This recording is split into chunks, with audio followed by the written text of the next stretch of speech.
Now let us see the first difference between the two types of adsorption.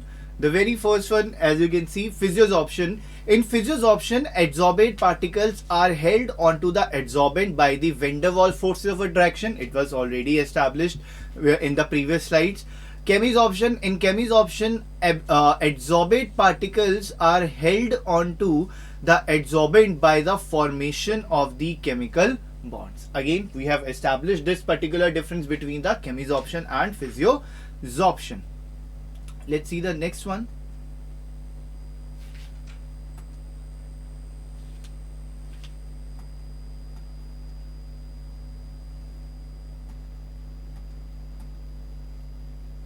Next is physiosorption is not specific, while chemisorption is going to be highly specific. You people know that during the formation of a bond, it's a specific thing, right? While the van der Waals force of attraction are not specific, right? It can be between the two particles, but they can be anything.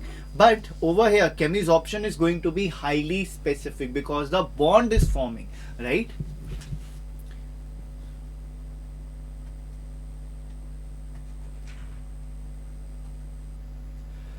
Physiosorption is reversible while chemisorption is irreversible. Obviously, during the physiosorption, there is only van der Waals force of attraction. Once you will increase the temperature, those interactions will be lost due to the increase in kinetic energy. While once the bond is formed in the chemisorption, once the bond is formed, it is not easy to break a bond. You have to either supply it more energy to break the bond, or what we can do, or use something, some another chemical which can break the bonds between the adsorbate and the adsorbent.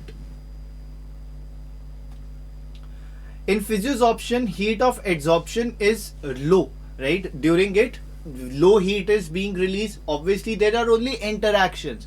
While in the chemisorption, the heat of adsorption is going to be high. Again, during the formation of a bond, obviously the energy release will be higher than that of the just interactions, right? These some things you have already understood. Now we are using your knowledge just to understand the difference between the physiosorption and the chemisorption, right? Physiosorption depends on the nature of gas. More easily liquefiable gases are adsorbed readily. Basically, if I'm talking about the polar gases like your HCl gas, your ammonia gas, these are polar gases, or sulfur dioxide, sulfur trioxide, these are your polar gases.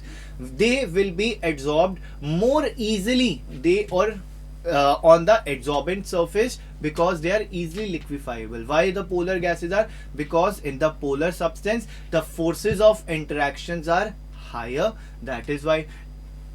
While in case of non-polar, they do not have any forces of attraction. You know that carbon dioxide has a critical temperature of 31 degrees Celsius, 31.1. That is, up till 31.1 degrees Celsius, you can make it into the liquid form. But for oxygen, that particular temperature is negative 160. So that is, if you will not, that is, if you are taking the temperature above negative 160, it is not going to be liquefy, right? So that is the what we are meant over here, that polar gases, or basically the gases which can be easily liquefied, are also easily adsorbed on the surface of adsorbent. In chemisorption depends on the nature of gas, but gas which form compounds with adsorbent exhibit chemisorption, right? So those gases in which you can basically easily break the bond between the two, they can form they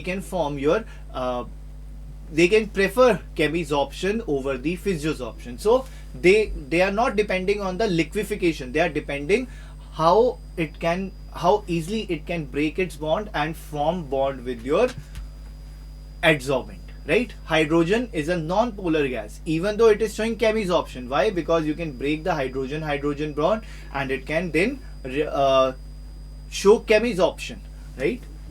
While ammonia, if I take on the other hand, it is going to prefer physiosorption over the chemisorption, right?